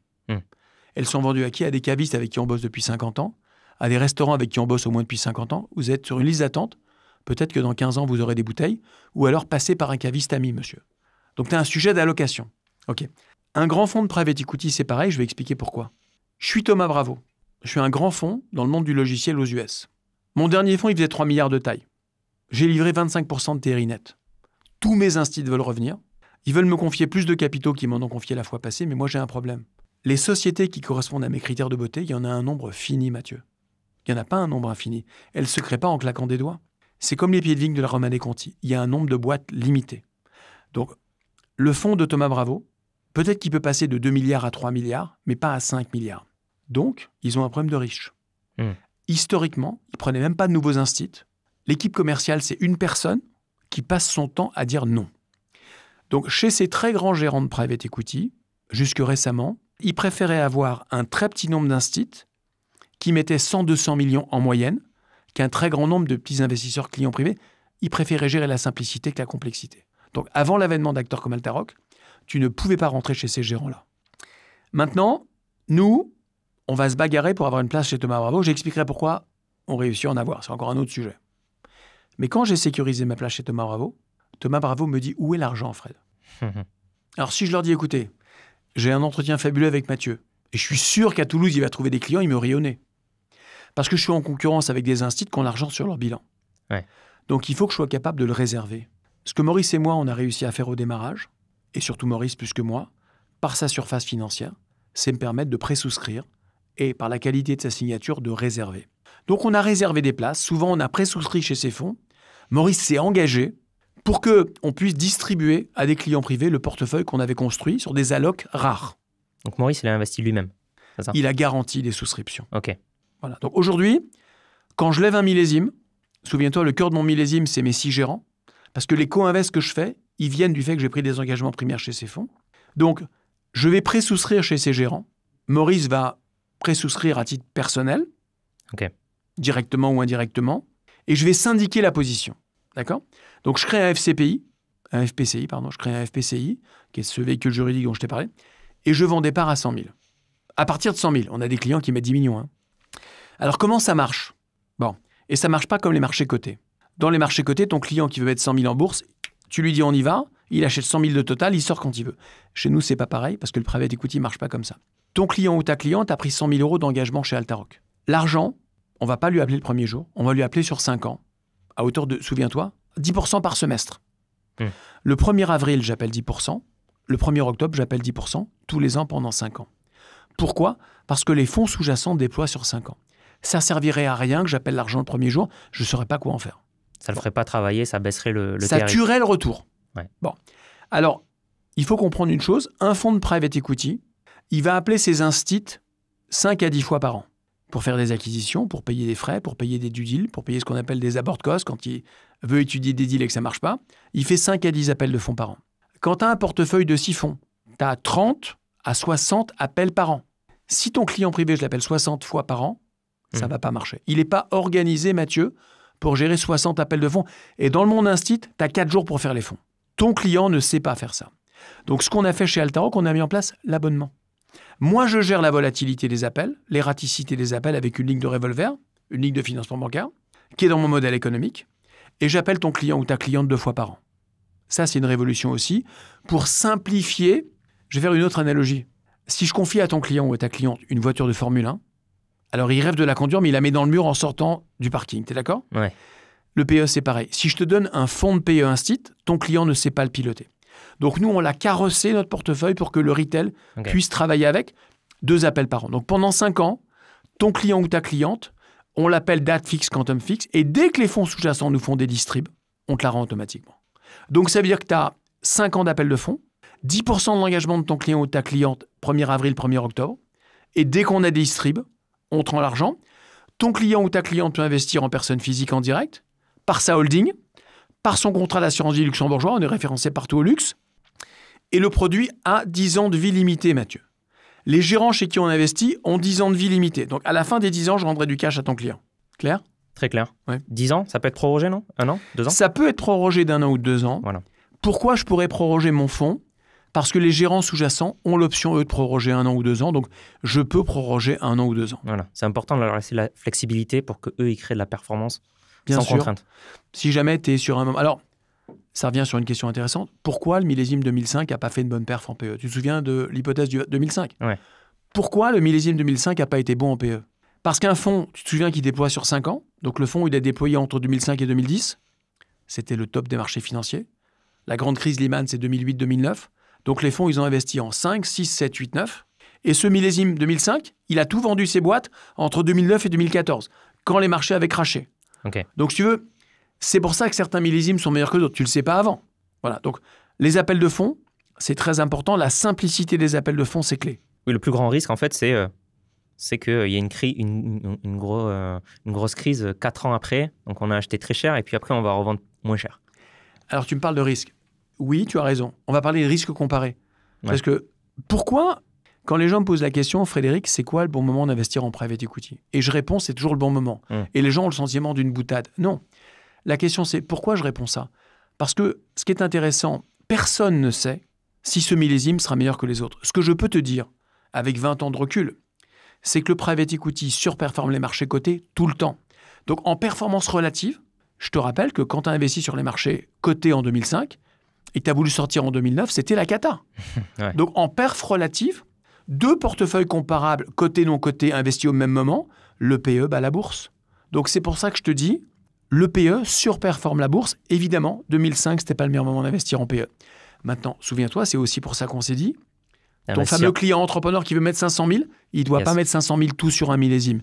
Il doit lisser. Alors après, ce qui est intéressant, figure-toi que 2009 a été un des meilleurs millésimes des 20 dernières années. Pourquoi? Parce que là, les fonds ont acheté sur un bas de cycle. Les fonds ont investi entre 2009 et 2014. Donc, il faut que ton client ou ta cliente, il s'expose en multimillésime. C'est notre point de tout à l'heure. Très clair. Alors maintenant, du coup, pour savoir vraiment dans quoi on investit et que ça soit assez transparent, ce monde opaque que tu rends de plus en plus transparent, et merci pour ça. Quels sont les frais en private equity? Quels sont les frais des fonds? Quels sont les frais d'Altaroc? Quelle est la structure de tout ça? OK.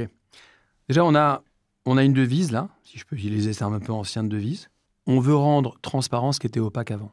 Donc, le thème des frais, c'est un thème fascinant, on nous interroge beaucoup. On a tout écrit sur les frais. Tout ce qu'on fait sur les frais est ultra transparent. Ouais. Tu as plusieurs couches de frais dans le private equity. Tu as les frais pris par les gérants eux-mêmes. En moyenne, dans le private equity, les gérants de fonds, chez lesquels nous on investit, prennent des frais de gestion et des frais de performance. Les frais de performance, en anglais, ça s'appelle le carried interest. Ils prennent 20% de la plus-value, c'est ce qu'on appelle le carried. Il y a ce qu'on appelle un seuil minimum de déclenchement de ces frais de performance, qu'on appelle le hurdle rate, qui est de 8 à 10% par an. C'est-à-dire qu'un fonds de private equity n'a pas le droit à ses performance fees s'il n'a pas fait 8 à 10% cumulés par an pendant 10 ans. Okay. Bon. Donc, tu as les performance fees et les frais de gestion. Les frais de gestion, tu les prends quoi qu'il advienne. Tu en as besoin pour payer tes équipes. Je te rappelle que le private equity n'étant pas coté, l'accès à l'information est dur à obtenir. Quand tu veux investir dans une boîte, il faut aller camper dedans pour l'étudier. Donc, il faut que les investisseurs acceptent de payer pour ça. Bon. Donc, un fonds de private equity va facturer des frais de gestion entre 1,5 et 2% par an. Là, on n'est pas chez Altaroc, là. On est chez les gérants, tu es d'accord? Ouais. Entre 1,5 et 2. Et les frais de performance, ils sont de 20% dans l'industrie depuis 60 ans. C'est la performance au-dessus de la performance minimum? Non. Je te prends un exemple. Un fonds de private equity de 100 millions, il a pour ambition de rendre à peu près 2 fois la mise. Donc, il a levé 100, il rend 200, il a 100 de plus-value. Il va avoir droit à 20% de la plus-value, c'est-à-dire 20% de 100, 20, sous réserve qu'il ait livré 10% de performance. Donc, c'est pas 20% au-delà de 10, c'est 20% au premier euro, sous réserve qu'il ait fait 10. Ça te va? Très clair. Mais si tu as fait 9,5% de perf pendant 10 ans, tu as 0. Donc, c'est un coup près très dur. Bon. Et pour certains des fonds qui ont investi à des moments compliqués du cycle, le carré a été 0. Donc, les frais de private equity, vas-y. Juste, j'allais rappeler que quand tu as parlé de rendement tout à l'heure, tu as toujours dit rendement net. C'était net de frais de ces gérants. Bien sûr. Et j'y viens. OK.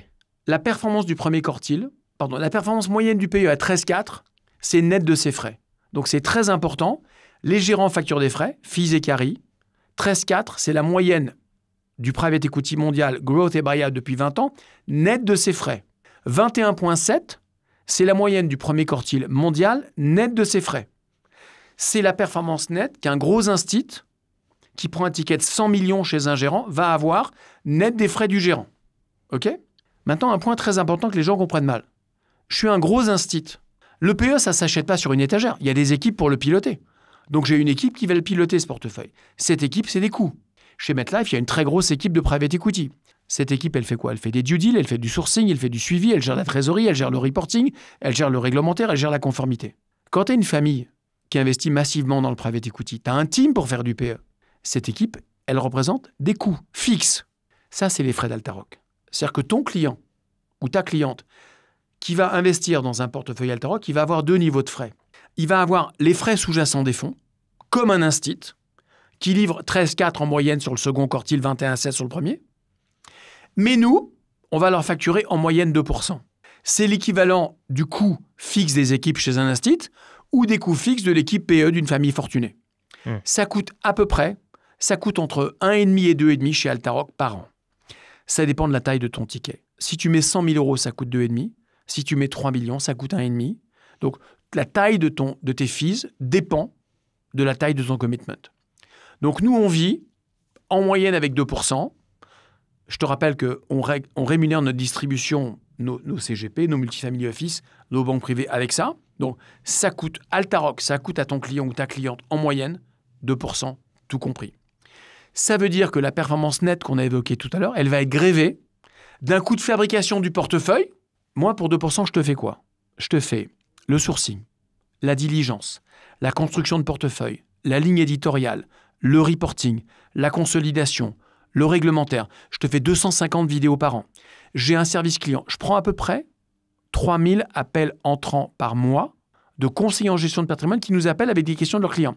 Mon client a une question fiscale sur son private equity, il n'arrive pas à faire sa déclaration. On lui fait. Donc, si tu veux, c'est tout ça qui coûte à peu près 2%. Alors, je vais dire une chose. On n'est pas encore rentable aujourd'hui. OK. C'est important ce que je te dis parce qu'on a décidé avec Maurice d'investir massivement dans l'usine Altaroc. Aujourd'hui, on est 70 personnes. On a à peu près 10 millions de CAPEX IT par an.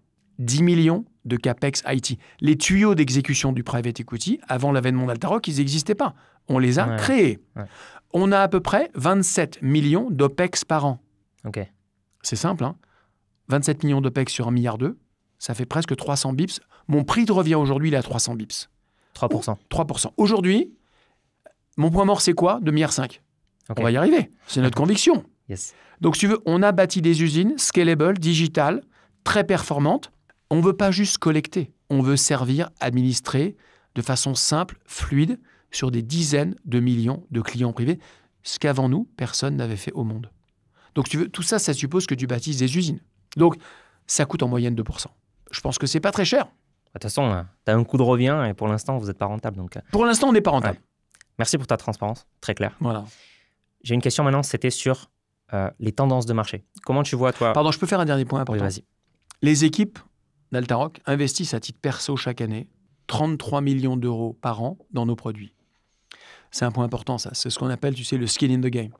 Donc, yes. Les équipes d'Altaroc, chaque année, donc on est au 4e millésime, là, c'est la saison 4 d'Altaroc. 21, 22, 23, 24, on a investi 33 millions par an. Ça fait 132 millions que nous, les équipes d'Altaroc, on a mis dans nos produits, à côté de tes clients. C'est un message important, ça. C'est-à-dire que nous, on n'est pas juste distributeur d'Altaroc. On est fondamentalement ultra convaincus de tout ce que je te raconte. Maurice et moi, on ne sait pas faire mieux avec nos capitaux que du Altaroc.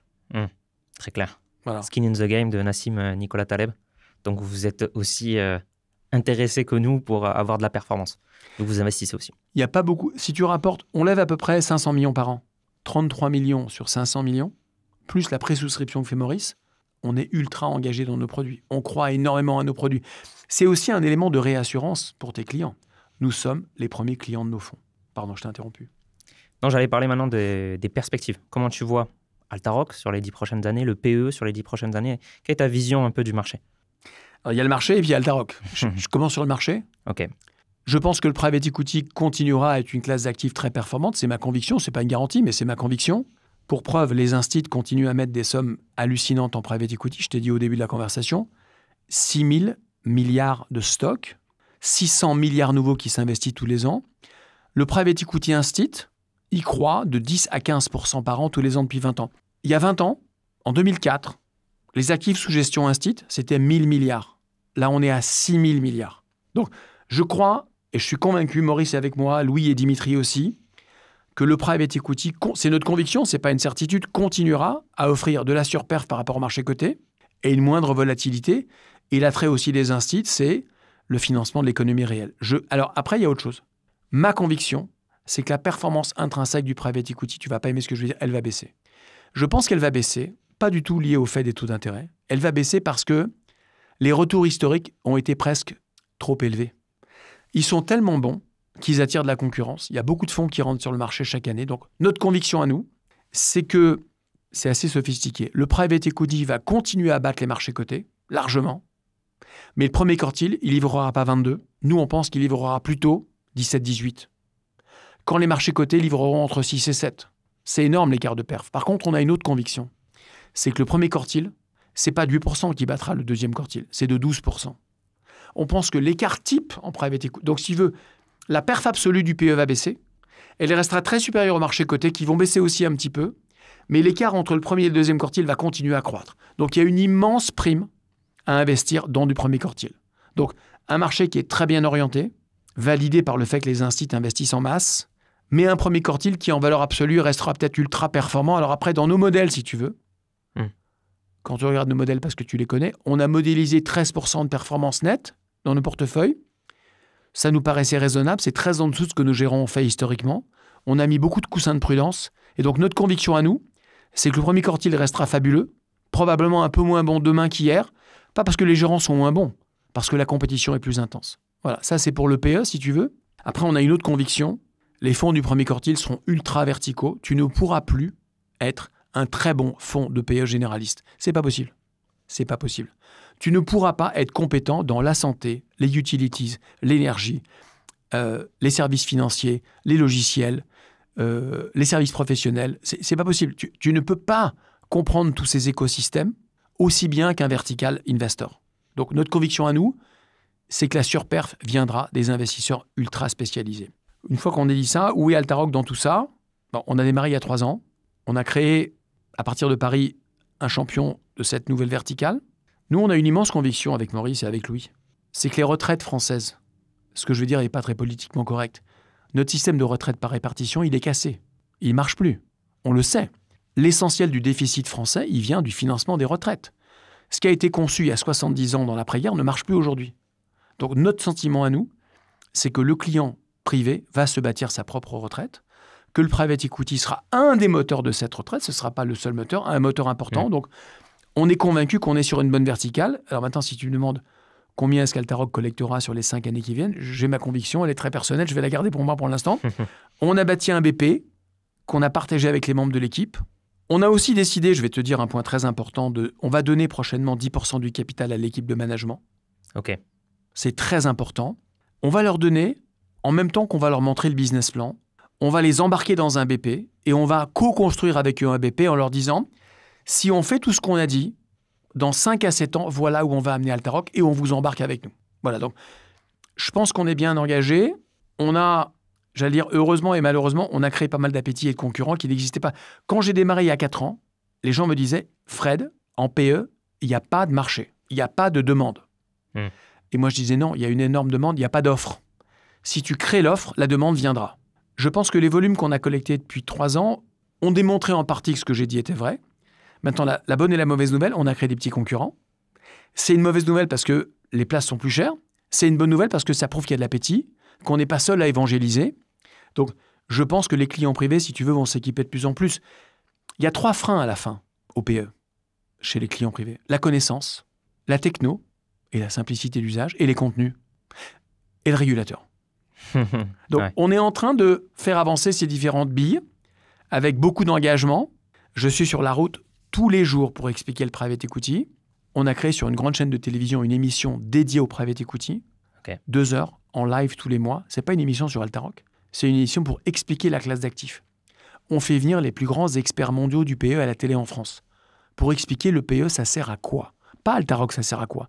Le PE, ça sert à quoi. Donc, un des enjeux de la classe d'actifs, mais un enjeu sociétal, c'est d'expliquer à tes clients que le PE, ça va leur servir demain à financer leur retraite J'espère qu'ils le feront avec Altaroc, mais c'est pas certain et c'est pas grave. Une question maintenant un peu plus personnelle, et Ouais. c'est un peu la signature de ce podcast qui s'appelle Secret d'investisseur. Ouais. Chaque invité nous livre un petit peu son petit secret d'investisseur. Déjà, est-ce que Frédéric, tu veux nous dire comment toi tu investis ton argent à titre personnel? Écoute, moi je suis assez frugal, je te dis la vérité, j'ai pas de résidence secondaire, je dépense pas grand-chose. Je fais essentiellement du private equity, d'abord parce que j'aime ça. J'aime accompagner des entrepreneurs depuis 35 ans, donc déjà je fais beaucoup d'Altaroc. Je suis encore très investi dans les fonds Sagard parce que j'avais co-investi dans beaucoup de deals, essentiellement PE, un peu d'art contemporain parce que j'aime bien l'art contemporain et l'art moderne. Okay. Et je suis assez fanatique de ça depuis que je suis petit. Voilà, c'est tout, c'est ce que je fais. De façon assez obsessionnelle, l'art contemporain et l'art moderne aussi, donc, parce que tout ce que je fais, c'est un peu obsessionnel. Mais beaucoup de PE. Beaucoup de PE. Mais en fait, je passe mon temps, je ne sais pas pourquoi je suis comme ça, mais je passe mon temps à faire avancer les projets dans lesquels je m'engage. J'ai fait 20 ans Sagard avec beaucoup d'engagement. Là, Altaroc, Maurice et moi, on y est jour et nuit. On y est jour et nuit. Il a 81 ans, j'en ai 59. On pense qu'à ça toute la journée. Et si tu veux, nos équipes, elles pensent qu'à ça aussi. Il y a 70 personnes dans l'équipe, ils sont habités. Et je pense qu'on ne pourrait pas faire ce qu'on fait, pour te dire la vérité, si on n'était pas... Ça va te paraître prétentieux ce que je dis. Si on n'était pas en mission. We are on a mission. Et si on n'était pas en mission, on n'arriverait pas à convaincre les gens de l'importance de la classe d'actifs. Parce que je dis à mes équipes, il faut qu'on fasse des convertis au PE. Donc quand tu veux convertir des gens, il faut toi-même être habité par ce que tu dis et ce que tu fais. Donc on n'a pas beaucoup de temps de dépenser. Voilà. En tout cas, on sent ta passion. Et super, en tout cas, c'était très vulgarisé, très pédagogique. Donc j'espère que les gens vont bien comprendre ce que c'est que le private equity. Oui. Dernière question, Frédéric. Quel est ton petit secret d'investisseur? Est-ce que tu as peut-être un petit secret ou en tout cas, quel est ton meilleur conseil pour ceux qui veulent débuter en private equity? Faire avec des pros. Il faut faire avec des pros. C'est une classe d'actifs de pros.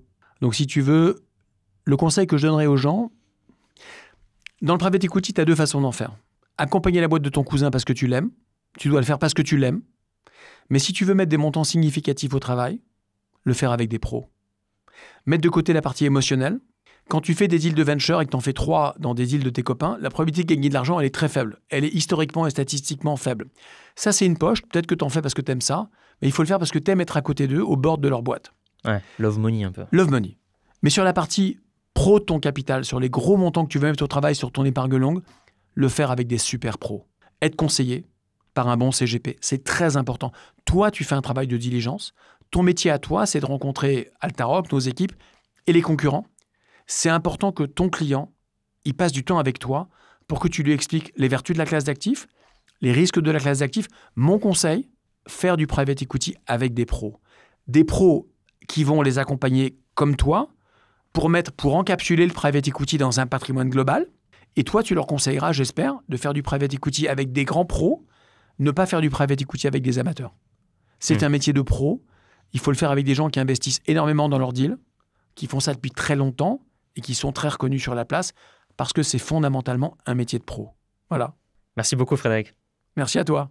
J'en profite pour vous parler de S'Investir Conseil. C'est le cabinet de conseil en gestion de patrimoine que j'ai fondé avec mes 2 associés, dans lequel on accompagne nos clients de manière globale, c'est-à-dire tant sur l'optimisation de votre fiscalité, l'optimisation de votre patrimoine, mais aussi sur la création de votre portefeuille d'investissement et l'optimisation de vos placements financiers, que ce soit via un portefeuille défensif rendement pour vous générer des revenus complémentaires réguliers, mais aussi sur le portefeuille offensif performance dans lequel on va pouvoir investir en bourse, mais aussi en private equity, donc notamment grâce à nos partenariats privilégiés, que ce soit avec Altaroc, mais aussi avec d'autres sociétés de gestion qu'on a, nous, sélectionnées. Et on va pouvoir donc déterminer si c'est bien adapté à votre profil, si ça correspond bien à vos objectifs et aussi comment bien investir selon votre situation. Donc, si notre cabinet vous intéresse, on accompagne nos clients à partir de 100 000 € de patrimoine à piloter et vous pourrez trouver toutes les informations sur S'Investir Conseil via le premier lien en description. Et si vous souhaitez être accompagné, vous pourrez donc